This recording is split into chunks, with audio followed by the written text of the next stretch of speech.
Hello everyone, what's going on? I'm going to do some more English listening practice and English grammar study with a Netflix show everyone knows, Friends. Okay, and this is, if you want to watch on Netflix, it is season 9, episode 9.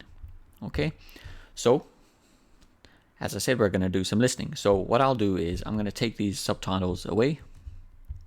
Now I'm going to play one sentence. Okay, I'm going to play, pause, and then at home I'm going to give you time to repeat to yourself the sentence. Okay, so I'm going to play, pause, and then I'm going to be quiet, and you have to try and repeat the sentence to yourself. And then I'm going to show you the subtitles. I'm going to put the subtitles on, and we can go in and study the grammar. Okay, I'm going to just look at interesting grammar that comes up. Okay, so this, I'm going to move past this first sentence because it's a little boring, to be honest, and there's not much going on, and she speaks very quickly. But so I'm going to skip what she says, but then I'm going to start with Chandler. Okay, so let's go.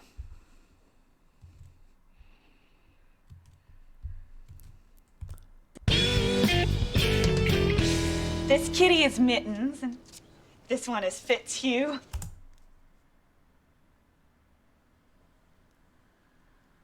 Okay, so she said this kitty is Mittens. This kitty is Mittens. This one is Fitzhugh. Okay, she's just naming the cats that she has. Kitty is a small cat. It's like a baby cat. Wait, you know what? I'm actually going to just use Chinese. Hopefully you can't understand the Chinese subtitles, but then if I use Chinese subtitles, I can use this tool. I use a tool here called Language Reactor. If I don't use subtitles, then I cannot use this tool, so I need to use another language. Okay, so hopefully you can't understand Chinese. But anyway, so... And this little guy... See, now I can... Yeah. I can jump between sentences with this tool. Single, are you? Yeah. And I can only do that if I'm using subtitles, so I'm going to choose Chinese because hopefully you can't understand Chinese. So let's go back. This kitty is Mittens, and this one is Fitzhugh. Okay. This kitty, this little cat. This one is Fitzhugh. And this little guy in the cat condo is Jinkies.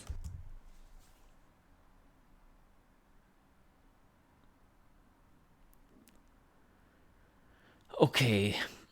Well, you know what? I said I wasn't going to study it, but you know what? I changed my mind. Let's try and study it. She speaks very quickly, but let's try and listen again. I'll give you clues.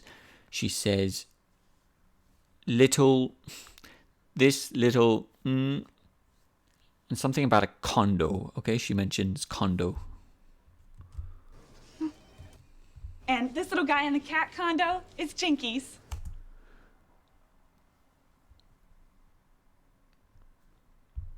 Okay, she says, this little guy in the cat condo. Okay, this little guy in the cat condo is, there's another name. This kitty is Mittens, and this one is Fitzhugh. And this little guy in the cat condo is Jinkies. Okay, so let's put on English to check. Now, hopefully your listening was good and you got some of these words when you're listening. So, this kitty, this small little cat. You see here with Language Reactor, you can choose a translation language. So when you hold your mouse over the word, you can choose which language you want to translate into.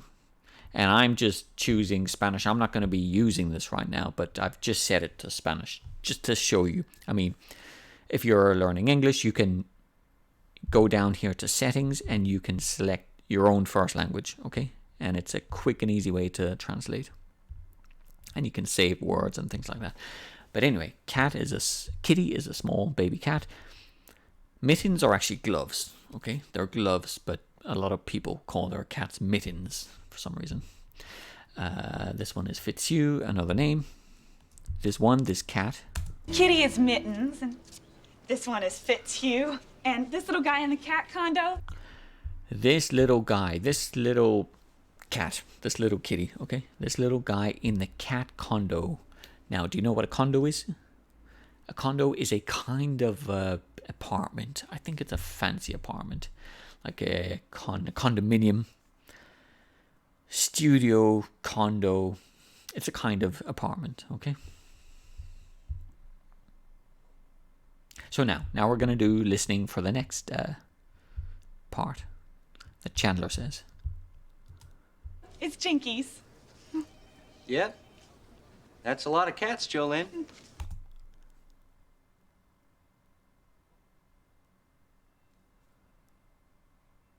Okay, let's listen one more time. He said, okay, at the end he said Jolene. Jolene is her name, okay?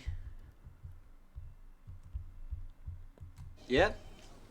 That's a lot of cats, Jolene. So he said, yeah, that's a lot of cats, Jolene. Yep, or yeah, or yep. Yeah, that's another way to say yes. Yep. Yep. It's a very casual way to say yes. You know, you could say yeah or yep. Yep, that's a lot of cats, Jolene. So that is present simple. That's quite easy. Okay, more listening. Single, are you?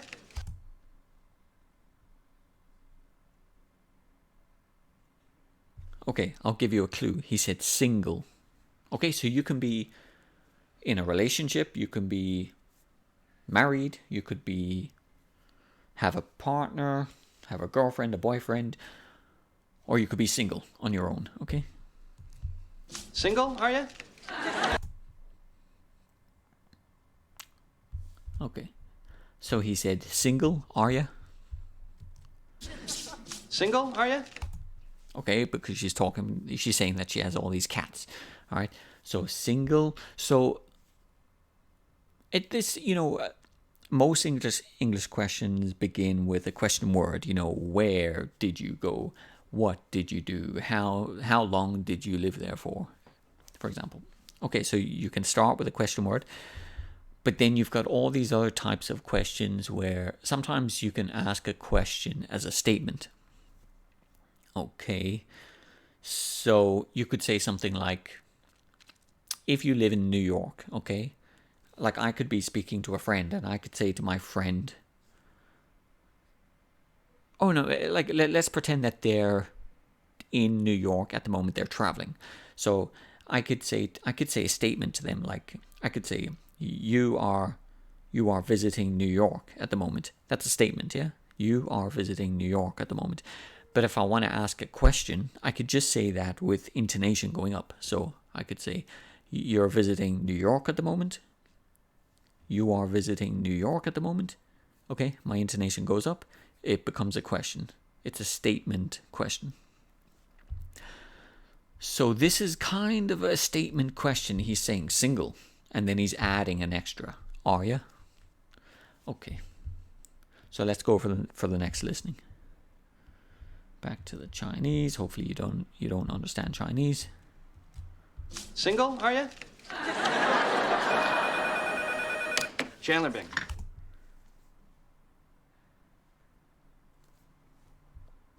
Okay, so he said his name, Chandler Bing. Chandler Bing. Okay, Chandler Bing. Bing, surname. Family name. Single, are you? Chandler Bing. Hey, how come you're answering your own phone?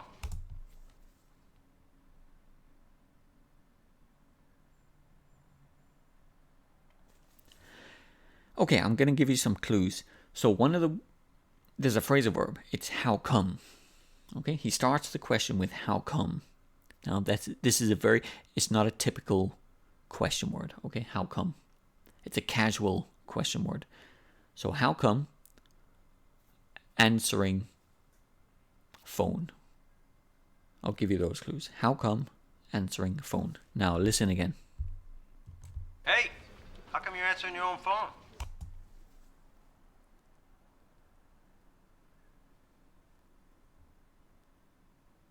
Okay, he said, how come you're answering your own phone? how come you're answering your own phone? Like, how come you are answering your own phone?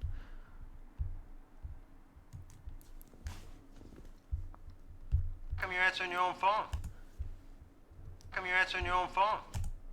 Wait, let's go back a little. Hey, how come you're answering your own phone? Okay, so how come you're answering your own phone? Now we have some interesting grammar. First thing I want to say is how come, because normally for questions, I mean, you can start with a question word. So I'll just tell you that how come, it's a casual phrasal verb which really means why. Okay, so for a normal question you would say like, why are you answering your own phone? Why are you answering your own phone? Another way to say it, and the grammar changes a little here, because why are you, but when you use this, it's how come. It's really how come statement. This becomes a statement, like you are answering your own phone. That's a statement, and then you just add how come. Okay, so pretend you were living in Tokyo. I could give you a statement like, you are living in Tokyo. You are living in Tokyo. If I want to make that a question, I could just say, how come you are living in Tokyo? Okay? How come statement. How come you are living in Tokyo? How come really means why. So the proper question would be, why are you living in Tokyo? Now that's a question structure. Okay, there's no statement. Why are you living in Tokyo? But just to let you know, we use this is very, very casual. Okay, how come you're not going to work? You are not going to work. Statement.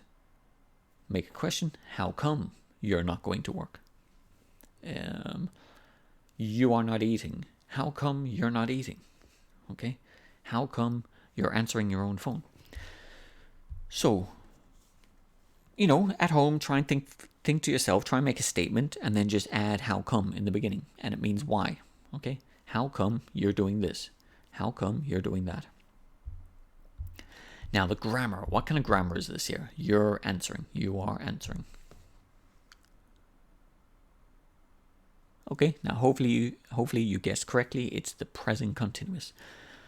So now the present continuous is used for actions that are happening right now, and they are special to now. They don't always happen. The present simple always happens. Like if you live in London. Okay, you could say I live in London. I live. So that's generally always you live in London. Okay. But if you want to say something right now, like you are listening to this video right now, I am speaking right now, and Joey is asking Chandler, how come you are answering your phone? He's doing this action right now, okay? Present continuous, it's special to now, and it's in process. Okay, how come you're answering your own phone? So let's go to the next listening. Where's your crazy... Hey, how come you're answering your own phone? Where's your crazy assistant?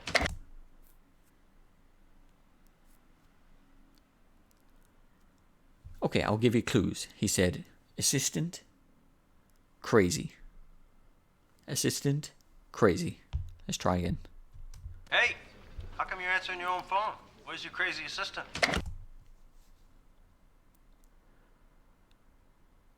Okay, so Joey said, where's your crazy assistant? Where is your crazy assistant? Where's your crazy assistant? So let's check. Where's your crazy assistant? Okay, so where's your crazy assistant? Now this is a properly structured question. It's like a more traditional question structure. Okay, so you normally start with the question word. Okay, so question word. Well, if you're using be, if you're only using the verb be, then there's only one verb, like where is your crazy assistant? Okay, so just remember that if you are focusing on, if the main verb is be, You know, like I, like am, are, were, was. Okay. Like here, is. If that's the main verb you want to use, then there's only one verb. Okay. So like, where is your crazy assistant? If you use any other verb like work, study, travel, visit, these kind of things, then you need two verbs for the question. Like you would say, where did you travel to? So where, question word, did. I call it small verb, okay? It should be auxiliary verb, but I call it small verb. So where did you travel to? Where, question word, did, small verb. You, noun. Travel, main verb. And then you have extra information, like to. You can have a lot of extra information. So for normal verbs, for questions, you need two verbs. Like you could say, where are you traveling to? Where, question word. Are, small verb. You, noun. Traveling, main verb. To is extra information. Well, it's a preposition, but you know, for present perfect, where have you traveled to? Where, question word. Have, small verb. You, noun. Traveled, main verb. To, extra preposition. But if the main verb is be, then there's only one verb. Just where is your crazy assistant? And we pronounce it where's. Okay, where's your crazy assistant? Okay, assistant is, he's the boss or manager, and this is his worker, his assistant.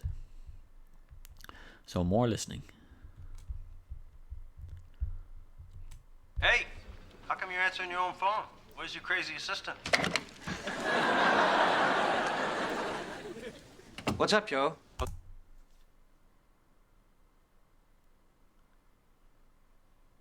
Okay, so that's pretty easy. What's up, Joe?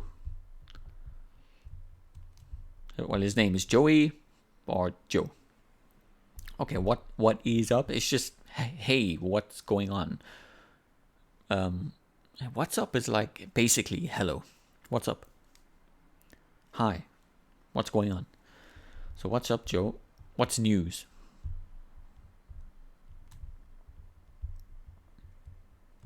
What's up, Joe? Okay, what have we always wanted to do together?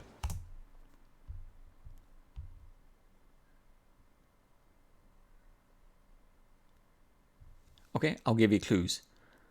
Always wanted together. Always wanted together. Let's listen again. What's up, Joe? Okay, what have we always wanted to do together?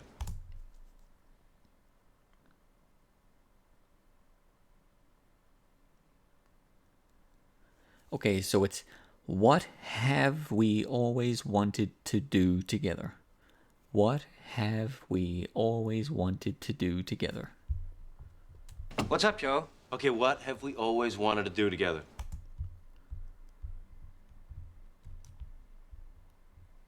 Okay, what have we always wanted to do together? Okay, what have we always wanted to do together? So let's quickly look at the grammar, because this is a more... Now, this is a typical question, you know, like a more traditional question with two verbs, okay? So first of all, what kind of grammar is it, do you think? Is it present simple, present continuous, past simple? Okay, it's present perfect, because we have is, I call it the small verb. You see here we have what is the question word. Okay, question word, what. Have, small verb. We, noun. Wanted, main verb. Now sometimes you can put a frequency verb between the noun and the main verb, okay? But it's not always there, so it's a little confusing. But you can put a frequency verb, a word there, like often. What have we often wanted to do? Or what have we never? What have we always? Okay, frequency. So basically you've got two verbs. Question word, what. Have, small verb. We, noun. Wanted, main verb. Extra information, okay? Wanted to do together. wanted to do together. Okay, so that is it. Now, I will just tell you that probably maybe you saw in the video before, but the present perfect it's always unspecific. Just think of time, okay? Because it's always they have known each other for many years up until now. What have we always wanted to do together in a very unspecific way? There's no specific time. Like, if you wanted to be specific, you would say, if it was 3 years ago, then the question has to be past simple. Okay? The moment you get specific, especially with time, then you use the past simple. So then the question would be, what did we want to do 3 years ago? What did we want to do 3 years ago? So whenever you get specific with time, 3 years ago, last Tuesday, but you can even say when we were in university. That's grammatically it's a specific time. Okay, what did we want to do when we were in university? Okay, but present perfect, we don't mention a time.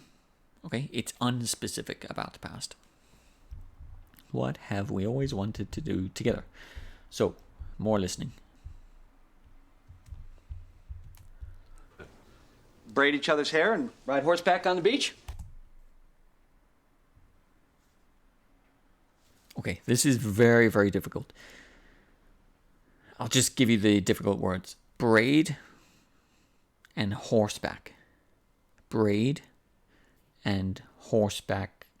And I'll say beach. Braid, horseback, beach. Okay, what have we always wanted to do together? Braid each other's hair and ride horseback on the beach? Okay, it's difficult, but he said braid each other's hair, and ride horseback on the beach. Okay?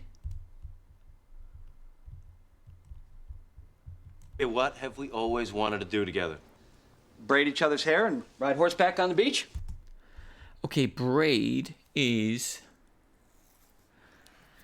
It's a certain style of hair. Like, let's go look. Braid.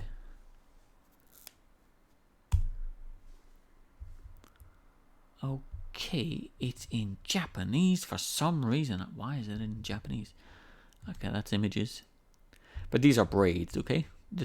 It's a noun and a verb. Like, these are braids, and you can braid each other's hair. Okay? So, yeah, that's braid. So what have we always... Okay, what have we always wanted to do together? Braid each other's hair? Braid each other's hair. Okay, and ride horseback on the beach. Ride on a... Oh, I think horseback means with no seat on the horse. There's no seat. There's no saddle. It's just on the horse directly. And ride horseback on the beach. Ride a horse on the street. Grammar? Is there any grammar? Not really. Braid each other's hair. Possessive. Each other's hair. Possessive. And ride horseback on the beach. Yeah. There's not much grammar there. Okay, let's go for more listening. Braid each other's hair and ride horseback on the beach? No. When you get home tomorrow night, you...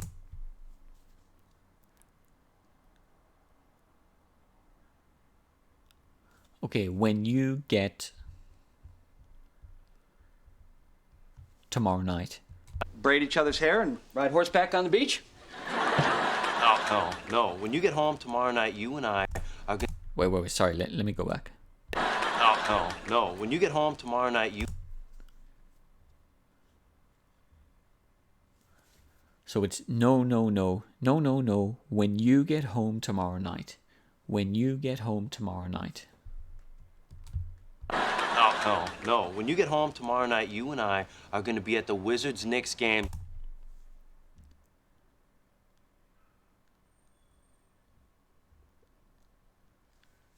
Okay, I'll give you clues. He said Wizards and Knicks. It's basketball teams in America. The Wizards and the Knicks. The New York Knicks. So he said Wizards and Knicks game. Okay, you and I. No, no. When you get home tomorrow night, you and I are going to be at the Wizards-Knicks game. Courtside. Okay, he said courtside, courtside. So you and I, no, you and I, oh no, when you get home tomorrow night, you and I are gonna be at the Wizards Knicks game courtside. Okay.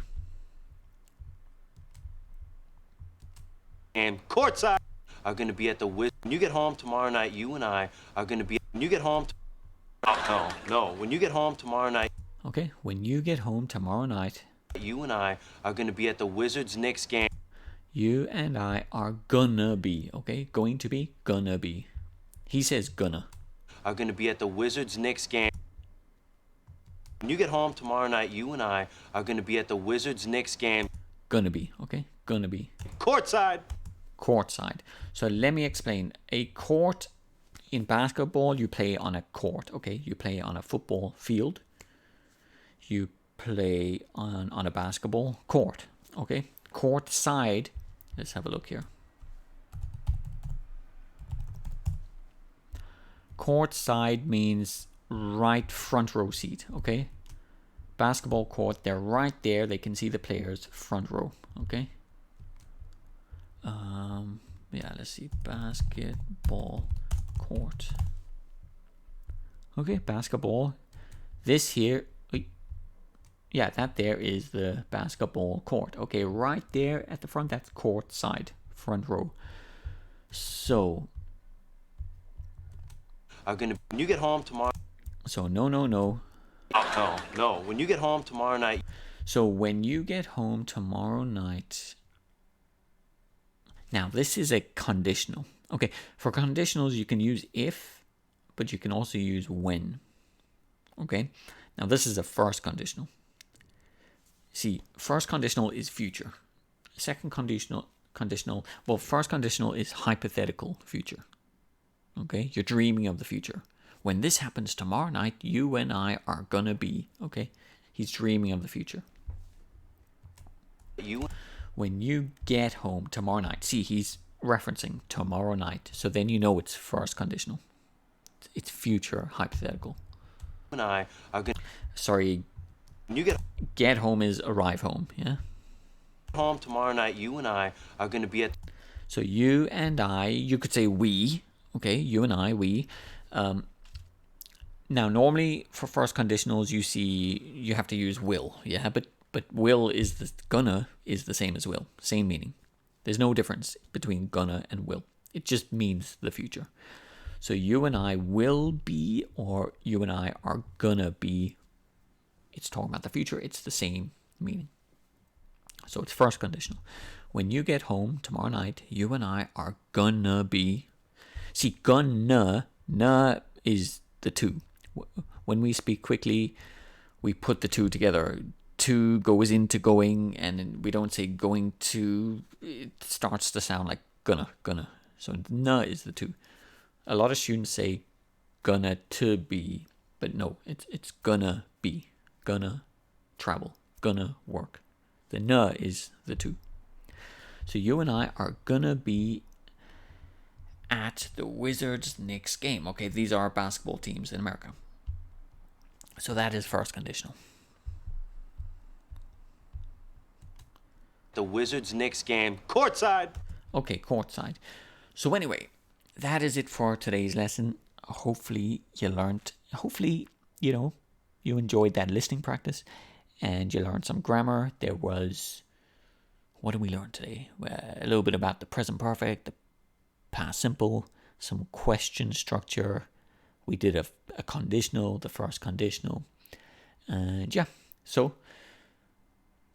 that's what I'm going to do for these videos. It's just listening practice with grammar study, with Netflix movies and TV shows. Okay, so if you want to do more listening practice in the future, if you want to do more grammar study in the future, just keep watching these videos, because I'm just going to my plan is to make hundreds of these videos. And so eventually you will come across every type of grammar. come across it, you'll eventually see and study every topic grammar. Because if you just keep studying movies and TV shows, eventually you will see every type of grammar. Okay, and it's the repetition when you see the grammar again and again and again, and you hear the explanation of why it's being used. It's that repetition that will definitely help your grammar, and hopefully the listening can help as well. Anyway, that's it. I'll make more of these videos in the future. Take it easy. Speak soon.